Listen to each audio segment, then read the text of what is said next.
इदं सुरूपं तथा वा कलत्रं यशश्चारुचित्र धनं मेरुतुल्यम् मनश्चेन लग्नं गुरोरङ्घ्रिपद्मे ततः किं ततः किं ततः किं ततः किम्.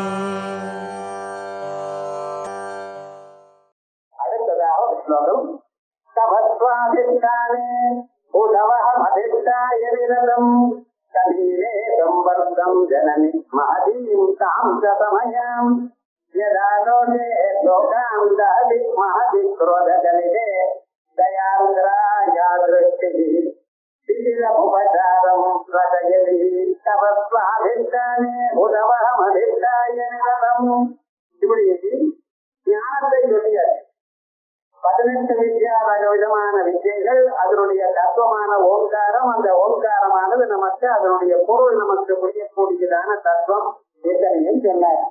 ஆனா இவைகள் வந்தா மனுஷனுக்கு என்ன ஏற்படுறத அஞ்ஞானம் போறது. அஞ்ஞானம் போறதுமே இந்த உலகம்லாம் அறியாமையினால்தான் உண்டாயிருக்கு, மாயினால உண்டாயிருக்குன்னு கேட்பாங்க. உலகமானது நாம் பார்த்து கொண்டிருக்கக்கூடியதான உலகத்தை ஒன்று இன்னதுன்னு யாராலையும் சொல்ல முடியல. அதை நிதானித்து பார்த்தவையானால் அதோட தத்துவம் புரியல யாருக்கும். என்னமோ சயின்ஸ் சொல்லிட்டு இருக்கா, பண்ணிட்டு இருக்கா. கடைசியில் அவளும் என்ன பண்ணினான்னு ஏதோ ஒரு முடிவுக்கு வர முடியாத நிலையில இருக்கா. ஒவ்வொரு பொருளையும் உடைச்சுட்டே போல ஆட்டம் வருதுன்னா அதுக்கப்புறம் உடைக்க முடியாதுன்னா அதையும் உடைச்சா எலக்ட்ரான் வருது, நியூட்ரான் வருதுங்கிறான். அதையும் உடைச்சா இப்ப என்ன என்ன சக்தியா வருது சார். கடைசியில கிளாஸ் வருது, அது வருதுன்னா கடைசியில வெறும் சக்தி தான் வருதுங்க. எங்கும் சக்தி இருக்குங்கிற ஒரு தத்துவம் சாஸ்திரங்கள் சொன்னா அந்த சக்தியை அனுபவிக்க முடியறதே தவிர அந்த சக்தி என்னதுன்னு தெரியும்.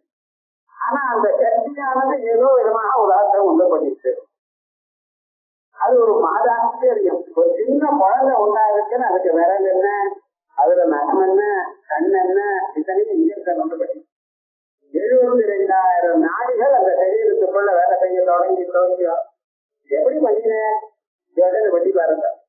நம்ம சரீரத்துக்குள்ள எத்தனை சிஸ்டம் இருக்கு, சிஸ்டம் இருக்கு, ரெண்டு சிஸ்டம் இருக்கு, 8 சிஸ்டம் இருக்கு, எல்லாம் தான் இருக்கு. அது எப்படி சார் வேலை செய்யறது, யார் ஆரம்பிச்ச? பகவான் இருந்தான்னு ஒத்துக்கொள்ளாது போனா நீங்க எக்ஸ்பிளைன் பண்ண முடியாது. இத்தனையும் எப்படி வேலை செய்யறது, அது என்னவா ஒடுங்கிறது, எப்படி ஆரம்பிச்சது வேலையை யாராவது சொல்ல முடியுமா? இத்தனை பதார்த்தங்களும் இருக்கு சார், ஆனா ஒரு நாளைக்கு ஆஃப் ஆயிட்டு இருக்கோம். அது எனக்கு தெரியல. நம்ம தான் கண்டினியூவாக நடந்துட்டு இருக்கோம் விஸ்வசிக்கு இருக்கும். ஆனா என்னைக்கு ஆகுதுன்னு தெரியல. அதே போல இந்த உலகத்துல ஒரு மனுஷங்க ஒரு இன்ஃபுளுன்ஸ் பாருங்க. அதுபோல எத்தனை பிராணிகள், எத்தனை பதார்த்தங்கள், எத்தனை புஷ்பங்கள், எத்தனை பழங்கள், ஒவ்வொன்றுக்கும் ஒவ்வொரு விசேஷம். அது உன்னோட சேர்ந்த இன்னொரு பழத்தை கொடுக்கிறது. அது சாதாரணமாக வெள்ளாம்பழம் இருக்கு. வெள்ளாம்பழத்தை சாதாரணமாக சாப்பிட்டா ஞாபகம் இருக்கு. அதுவே அந்த வெள்ளாம்பழத்தை வெள்ளத்தோட சேர்ந்து சாப்பிட்டா சரீர குடிக்கும். சாதாரண ஒரு மாதிரி அது இன்னொன்னோட சேர்ந்தாகும். அந்த வெள்ளாம்பழமானது காயா இருந்ததுன்னு வச்சுங்களேன், அது மனுஷன் காயா இருந்து சாப்பிட்டான்னு வச்சுங்களேன், அவனுக்கு கபம் கட்டும், இருமல் வரும், ரேபதாட்சணம். அது எந்தெந்த சமயத்துல எப்படி அது வேலை செய்யறதுன்னு யாருக்கு தெரியும்? அது குணங்கள்லாம் எப்படி தெரியும்? எல்லாம் மாயிகமான அந்த பகவானிடத்துல இருக்கக்கூடியதான மாய அந்த சக்தி. அதனாலதான் தெய்வாத்ம சக்தி அப்படிங்கிற சொல்றது. ஆனா இந்த சக்திகள்லாம் என்ன பண்றது, ஒரு காலத்துல உலகத்தை காப்பாற்றிக் கொண்டே இருக்கு. அதுக்கும் ஒரு எண்டு ஒண்ணு உண்டு. அந்த சமயத்துல எல்லாத்தையும் அழித்து விடுறது. பழசு போனாதான் சார் புதுசு வரும்னா, பழைய வீடு உடக்கம் தானே புதுசா அது கட்டலாம். நீங்க எப்பவுமே புதுசு வரணும்னு என்ன அர்த்தம்? இந்த பழசு போகணும். பழசு போட்டேன்னு அழப்படாது, எது புதுசு வரதுக்காகத்தான். அது நம்மைக்காக இருக்கிறோம். அதே போல இந்த உலகம் எல்லாம் நமக்காக படைச்ச பகவான். நமக்காக படைச்சாலும் நாம என்ன பண்ணிக்கிறோம்? நீங்க தான் போன ஜென்ம அதை சுகம் துக்கம் வேணுங்கிறதுக்காக அநேக விதமான கர்மாக்களை பண்ணிருக்கீங்க. இந்த கர்மாக்கள் பண்ணா அதுக்கு தகுந்த போல சுகதுக்கங்களையும் தாங்கள் அனுபவத்துக்கு தக்கவாறு இவையெல்லாம் பண்றதுக்காக உதாரண படைச்ச உதாரண படைச்ச பிறகு உங்களுக்கு ஒவ்வொரு தரமும் ஆப்பர்ச்சுனிட்டி கொடுத்துருக்குங்க. இந்த வினையாத முன்னேறுவதோ இந்த வினையாத பகவான தியானம் பண்ணி அறிந்து கொண்டு நீங்க மோட்சத்தை அடைவதோ அவருடைய சரணாரவிந்தத்தை அடைவதோ அப்படின்னு அநேக ஜென்மாக்களை கொடுத்துருக்காங்க. பகுனாம் ஜென்மனாம் மந்தே எத்தனையோ ஜென்மாக்கள். அதுல வாசுதேவ சர்வவிதி மகாத்மா சுதுர்லபா. எல்லாம் எங்கேயும் பகவான் தான் இருக்கார் என்று அறிந்து கொள்வதுங்கிறது ரொம்ப கஷ்டம். அதை அறிந்து கொள்வதற்கு உங்களுக்கு எத்தனையோ ஆபர்ச்சுனிட்டி கொடுத்திருக்கார் ஒவ்வொரு பிறவியிலையும். ஆனா நம்ம அதை உபயோகப்படுத்தல.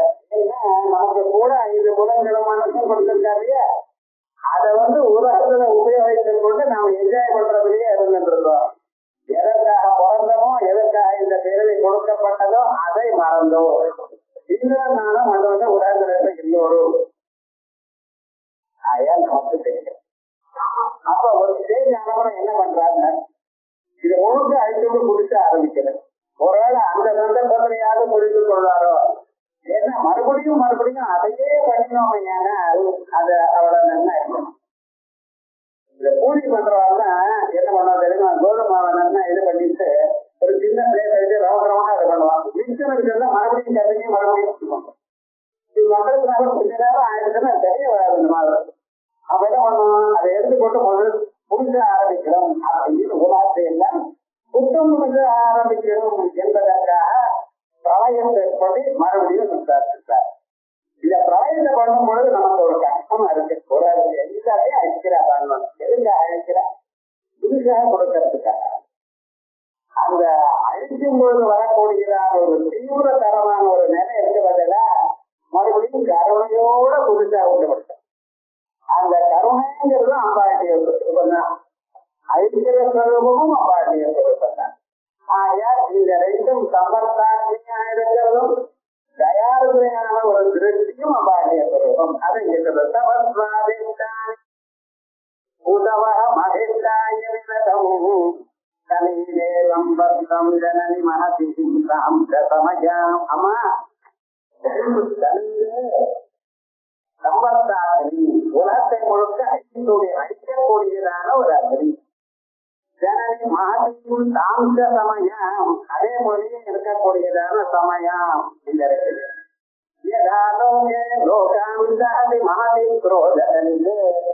எப்படிப்பட்டதான அந்த பரமேஸ்வருடைய 3வது கண் இருக்கு, அதை திறந்ததுமே துராமெல்லாம் எழுதி போறதோ, அதுதான் ரொம்ப சிரமப்பட்ட அதெல்லாம் கஷ்டப்படுறது இல்லை. அங்க திறந்தா போறோம் சம்பந்தம் போயிடுது. பார்த்த மாத்திரத்தினர்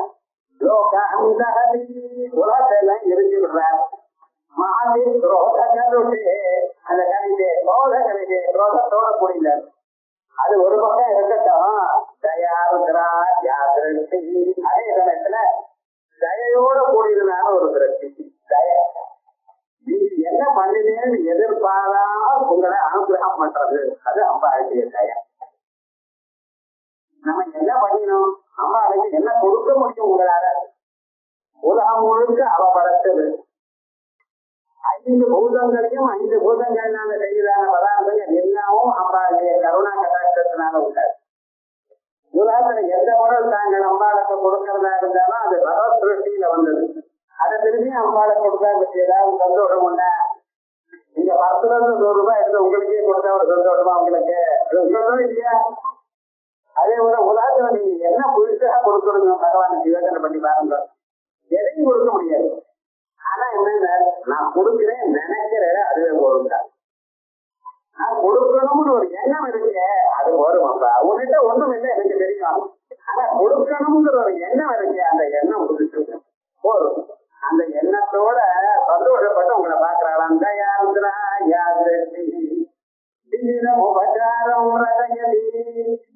உபச்சாரம் அந்த கடற்கான மழை பெய்ஞ்சுட்டே இருக்கும் போது எப்படி ஒரு செடியில இருக்கோ அந்த ஒரு உபச்சாரம் நமக்கு எதிரில் இருக்கக்கூடியதான மனுஷியாருக்கு செடிகளும் தப்பிச்சு போயிருக்கு. அப்படிப்பட்டதான மனுஷியாருக்கு வீட்டில உபச்சாரம் சமஸ்வாதிஷ்டானே உதவ மகேஷாய நிரதம். சுவாதிஷ்டான நாபிக மதத்துல அங்கே அது மணிப்பூர கப்பல் சொல்லுவா அது வேணும்னு சுவாதிஷ்டானம்னு கேட்டுட்டு இருக்கேன். மூலாதாரம் சுவாதிஷ்டானம் மணிப்பூரம்னு சொல்லணும். அதை மாற்றி சொல்லிட்டு இருக்கேன் ஒரு காரணத்துக்கா. ஏதோ குருமுகமாக வாசிக்கிற வழக்கத்தான் இது தெரியணுங்கிறதுக்காக ஆச்சாரியால் மாற்றி இருக்காரு. அங்க என்ன நெருப்பு இருக்கு, அந்த நெருப்புக்கு வைஸ்வானராஜினின்னு பேரு. அகம் வைஸ்வானரோ பூத்வா பிராணினாம் தேக மாத்ரிதா பிராணாபானசமா யுக்தா பதாம்யன்னம் சதுர்விதம். என்ன பகவத்கீதையில சுலபமா சொல்லிருக்காரு. நாம் உட்கொள்ளக்கூடியதான எல்லா பதார்த்தங்களும் இருக்கல்லவா, இது நம்ம கடிச்சு சாப்பிடக்கூடியதான பதார்த்தங்கள் கீழே முழுக்க விதம், மென்று சாப்பிடக்கூடியதான பதார்த்தம், நச்சு சாப்பிடக்கூடியதான பதார்த்தம், உறிஞ்சி சாப்பிடக்கூடியதான பதார்த்தம், இப்படி அநேக விதமான பதார்த்தங்களை நம்ம சாப்பிடுறோம். இது உள்ள போனதுமே என்ன பண்ணோம்னா அது இந்த உடம்புக்கு உபயோகப்படணும். நீங்க சாப்பிட்டு எதற்காக சாப்பிட்டு பதி தனிக்கணும் தான் சாப்பிட்டுருக்க, வேற ஒன்றும் இல்லை. உங்களுக்கு பதி தனிக்கணும் ஒண்ணு, ரெண்டாவது நாட்டுக்கு சுவையா இருக்கணும், அவ்வளவுதான். ஆனா அது சரீரத்துல எல்லா மருந்துகளுக்கும் சக்தியை கொடுக்கணும். அது எப்படி சார் பண்ணுவேன்? இந்த பொருள் எல்லாம் எப்படி உண்டாச்சு தெரியுமா? வெளியில இருக்கிற பஞ்ச பூதங்களும் சேர்ந்து உள்ள அது பஞ்சீகரணம் பண்ணியிருக்கேன். எல்லாவற்றையும் எல்லாமும் இருக்கு. உங்க சரீரத்துல கண்ணு தைரியமான பதார்த்தம், நாக்கு இருக்க தைரியமான பதார்த்தம். அப்படி ஒவ்வொரு புலனுக்கும் ஒவ்வொரு ஆகாரம் தான் வேணும். ஆனா தனித்தனியா கொடுக்க முடியுமா? முடியாது. என்ன பண்ணியிருக்க, எல்லாத்தையும் கலந்து கொடுத்துருக்க. ஒரு மாம்பழம் வரணுமையான அது பூமியினுடைய சம்பந்தம் வேணும், அப்பதானே வரும். மாமரத்துக்கு ஜனம் வேணுமா வேண்டாமா? வேணும். அது தேஜஸ் வேணுமா வேண்டாமா? சூரிய கிரகங்கள் வந்தாதான் வாரமே வரும் சார். தேஜஸ் வேணும். காற்று வேணுமா வேண்டாமா? வேணும். அது இருக்கிறதுக்கு இடம் வேணுமா வேண்டாமா? வேணும். அப்ப என்ன இல்லை, பஞ்சபூதங்களும் சேர்ந்து இருந்தாதான் ஒரு மாம்பழம் வரும். ஆனா அந்த மாம்பழம் உள்ள உட்கொண்டு என்ன மறுபடியும் அந்த பஞ்சபூதங்களா பிரிக்கணும். என்ன சார், அப்பதான் அந்த செடிகளுக்கு எந்தெந்த பகுதிக்கு எது வேணுமோ அதை சாப்பிடும். இதெல்லாம் யார் பண்றது? உள்ள சமாரம் பண்ணிட்டு இருக்காரு. நீங்க உட்கொண்டதான் பதார்த்தங்கள் எல்லாம் இந்த வைஸ்வானராக பிரிக்கிறார். எது அசோசியேட் ஆச்சோ அது மறுபடியும் டிசோசியேட் பண்றார் பண்ணி அப்படியே தனித்தனியாக ரத்த குழா வழியாக உள்ள போறதுமே தியான சர்வ சரீரம் முழுக்க தியானம் இருக்கு. அந்த தியான காத்த எல்லாம் எடுத்துட்டு போறத கர்ம ஏற்படுத்த மாதிரி எங்க எதுக்கு எது வேணுமோ அது மட்டும் அதை எடுத்துக்கிறது. கண்ணுக்கு தைரியமான பதார்த்தம் வேணுமா அதை எடுத்துக்கும், காதுக்கு ஏதாவது வேணுமா அதை எடுத்துக்கும், மூக்குக்கு எது வேணுமோ அதான் எடுத்துக்கும். வீடுகள் எடுத்துக்கிறாரு. நீங்க முருங்கைக்காய் அது எது எதை சாப்பிட்டாலும் சரி, அதுல அந்தந்த பகுதி தனித்தனியா எடுத்துன்னு அங்கேயே போறது. இப்ப இது சமாளமாட்ட மறுபடியும் என்ன செய்யல, அது அந்தந்த இடத்துக்கு போனதுமே அதை எடுத்துக்கொண்டு அது வளர்த்து அடையிறது. மறுபடியும் அது வேலை செய்யுது. கண்ணு பார்க்கறது, காது கேட்கறது, மூக்கு மாறுறது, மறுபடியும் புதுசான பதார்த்தம் அந்த உண்டு. அதே விதமாகத்தான் இந்த பஞ்ச பூதங்களை உட்பட எல்லாவற்றையும் சமாதானம் பண்ணிட்டா பரமேஸ்வரன். அம்பாள் பார்த்தா சமாதானம் பண்ணி தெரியும் புதுசாக கொடுக்கும். அதுக்காக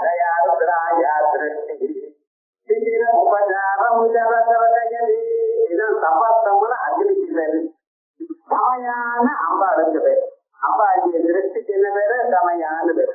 இது இங்க நடக்கிறது நம்ம சரீரத்துக்குள்ள சுவாதிஷ்டான சக்கரத்துல நடக்கிறது. அதே போல வெளியில அம்பாளுடைய சக்தியாக நடக்கிறது.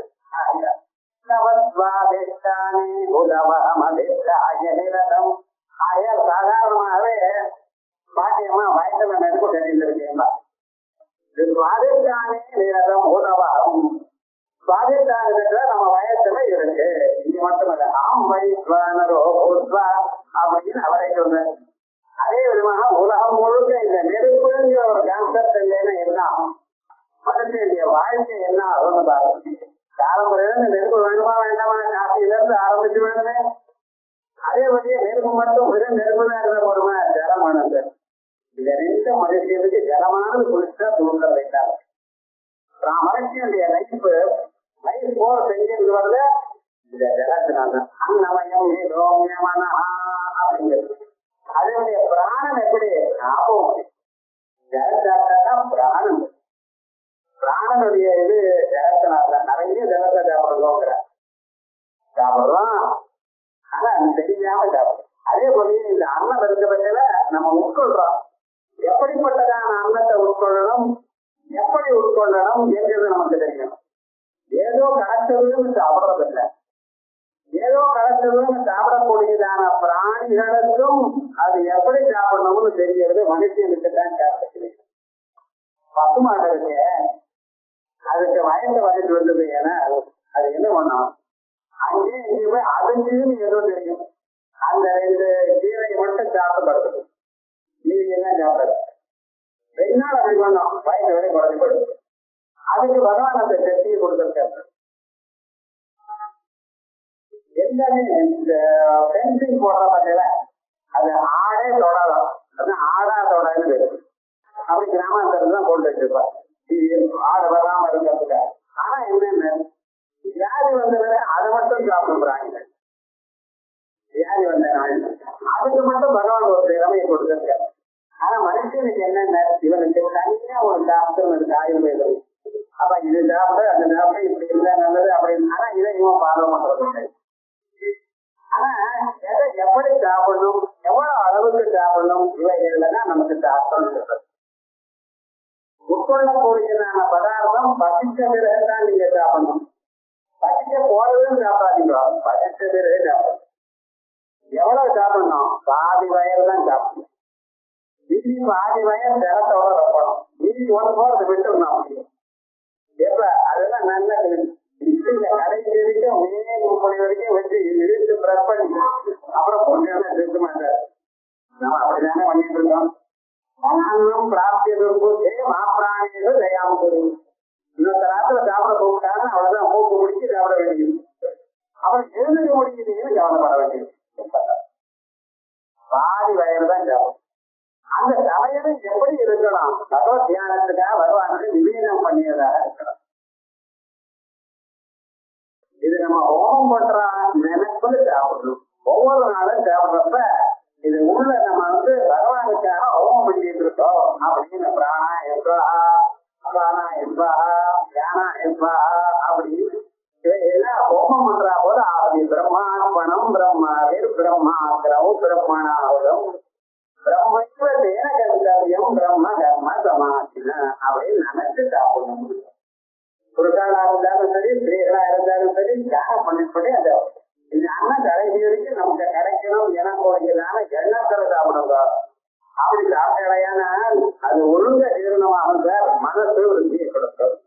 இந்த மனசு நிம்மதியா இருக்கணும். அன்னத்தை மட்டும் சாப்பிட்டா போறாது, அன்னத்தோட நிம்மதியான ஒரு மனசோட சாப்பிடும். அதான் சமயம். இப்படிப்பட்டதான தவஸ்வாதிஷ்டானே உதவம் அதிஷ்டாய நிரதம் சமீலே சம்பர்த்தம் ஜனனி மகதி தாம்ச சமயம். அதே போலயே சம்பர்த்த அக்னிய மட்டும் இல்ல, தாம்ச சமயம் அந்த அப்பாட்டிய திருஷ்டியும் எந்த திருஷ்டியானது ஏதாலோகே லோகாந்தஹதி எந்த ஆலோகத்தினால உலகங்களை எல்லாம் இருந்துபடுறதோ இந்த சக்தி உங்களுக்கே வரும். நம்ம இப்படி லாபம் பண்ணிட்டே இருந்தோம் ஏனால் எல்லாவற்றையும் கத்தும் அகத்தும் அன்னிதாகத்தும் மாற்றி அமைக்கக்கூடியதான ஒரு சக்தியும் நமக்கு வரும். இந்திய மதியம் வெல்லலாம்னு சொல்ற பட்சம் எதையும் பண்ணக்கூடியதான திறமை இவனுக்கு வரும். மகான்க சித்த புருஷர் இதெல்லாம் அனுபவிச்சிருக்க. ஆனா அதே சமயத்துல அவ பண்றது இல்லை. அவளுக்கு தெரியும் எதையும் பண்ணலாம். விஸ்வாமித்திரர் இப்ப வேட்டையே சொல்லி பண்ண பார்த்துட்டார். தெரியாதா? முடியும். ஏன் மன்னரை வச்சிருந்தார் எல்லாம் வேண்டாமே. அவ போற வழியில அவளுக்கு சேவம் உண்டாகட்டுமே. அப்படி ஏதாலோகே தகதி மகதி குரோத கருளே லலிதே தயாருத்ராயா திருஷ்டி தயோடு கூடின அம்பாண்டி ஒரு கணக்கன் பார்வை சிந்திரம் உபச்சாரம் கதகதி எல்லோருக்கும் எப்பொழுதும் மனசுக்கு நிம்மதியான ஒரு கருத்தை கொடுக்கும். இந்த ஸ்லோகத்தை தினந்தோறும் ஒரு 10 தரம் படிச்சு பால் நைவேத்தியம் பண்ணினா கூட மனசுல இருக்கிற கொந்தளிப்பெல்லாம் குறைஞ்சிடும். அதே மாதிரியே போன ஸ்லோகம் இருக்கிறத அதை சொல்லிவிட்டேன். அப்ப அதுக்கு தேவ நைவேத்தியம் பண்ணினா அழகான ஒரு சக்தி ஞானம், ஆத்ம தத்துவ ஞானம் சின்ன விஷயம். ஆனா அதுல எவ்வளவு பலம் உண்டாகிறதான் சௌந்தர்யம் இருக்கு. ஏதோ சொல்றா போல எனக்கு. ஆனா தத்துவம் என்ன? இந்த ஒவ்வொரு ஸ்லோகமும் ஒவ்வொரு மந்திரம். போன தரம் சொன்னது வாக்குவாதினி மந்திரம், ஞானப்பிரதமான ஒரு மந்திரம். இந்த மந்திரம் இத மனசை நிம்மதிப்படுத்தக்கூடியதான ஒரு மந்திரம். மனசுல இருக்கிற கொந்தளிப்புனா யம நியம ஆசன பிராணாயம பிரத்யார தாரணா தியான சமாதி எனக்கூடியதான அஷ்டாங்கங்களும் இவனுக்கு சித்திக்கும் இந்த மந்திரத்தை சொல்லி கொண்டிருக்க. ஏன்னா உலகத்தில் நடக்கக்கூடியதான எல்லா தத்துவத்துக்கும் முக்கியமாக இருக்கக்கூடியது நெருப்பும் ஜலமும் தான். பூமியில நீ நெருங்கு அவ்வளவுதான். வசுதா மனுஷனுடைய ஆக்டிவிட்டி இதெல்லாம் நடக்கிறது ஜலத்தினாலையும் நெருப்பினாலையும். அந்த ரெண்டு பேலன்ஸ் ஈக்குவலா இருக்கணும் நமக்குள்ள. அதுக்காகத்தான் பகவான் செல்ஃபஸ்டிங் மெக்கானிசம் ஒன்று வச்சிருக்கு. ஜலம் நிறைய சாப்பிட்டு வச்சுங்களேன், என்ன அது இந்த சரீரத்துக்கு உபயோகப்படாத ஜலம் ரெண்டு விதமா வெளியில போயிடும். ஒண்ணு மனமூத்திராதிகள்னால போடுறது, ரெண்டு உடம்புல வேர்வையினால போயிடும். இப்படி போயிட்டே இருந்ததுன்னா எவ்வளவு ஜலம் நமக்கு சரீரத்துக்கு வேணுமோ அந்த ஜலம் குறைஞ்சி போயிட்டு வச்சுங்களேன். குறைஞ்சி போயிட்டு என்ன பண்றது? ஓஹோ, அதுக்கு பகவான் என்ன பண்ற? தாகத்தை உண்டு பண்ற. இந்த தாகத்தின்னு சொன்னீங்க, தாகத்தை உண்டு பண்ற. அந்த கருத்துல என்னமோ பண்றது சார், ரொம்ப தாகமா இருக்கு அப்படிங்கிறது. ஜலத்தை சாப்பிட்டே வச்சுங்களேன், தனிஞ்சு போயிடுது. நீங்க தெரியாம ரெண்டு தொம்பது ஜலம் சாப்பிட்டீங்கன்னா ஜாஸ்தியா இருக்கு. எவ்வளவு ஜாஸ்தியா இருக்கோ அவ்வளவு அனுப்பிச்சு. எப்பவுமே எந்த செகண்ட் நம்ம சரீரத்துல எவ்வளவு வேணுமோ அவ்வளவுதான் சார். அது மாதிரி இருக்கு. அந்த ரெண்டும் அந்த மெக்கானிசம் அட்ஜஸ்ட் பண்றது யாரு? இந்த ரெண்டு பூதங்கள். அதே போல வெளியிலையும் பூமியிலையும் சூரியன் இனக்கூடியதான ஒரு தத்துவம் உஷ்ணத்தை உண்டு பண்ணிட்டே இருக்க ஆக்னேயமான ஒரு தத்துவம். அதே போல ஜலம், இந்த ரெண்டும் பூமியிலிருந்து வந்துட்டே இருக்கு ஜலம். அதை நம்ம உபயோகப்படுத்திக் கொள்ளணும். இந்த ரெண்டும் சேர்ந்துதான் மனசை நிம்மதியாக்க. அந்த மனசை நிம்மதியான மனுஷனுக்கு வந்துருதுன்னு வச்சுங்களேன், அப்புறம் வேற ஒன்றும் வேண்டாம். தானா எல்லா காரியத்தையும் பண்ண தொடங்குவான். ஏன்னா மனசை இவனால கண்ட்ரோல் பண்ண தெரிஞ்சது இவனுக்கு. அதுக்கு ஒரு சகாயம் வேணும். அந்த சகாயம் எப்படி? இந்த ஸ்லோகத்தினால கிடைக்கும்.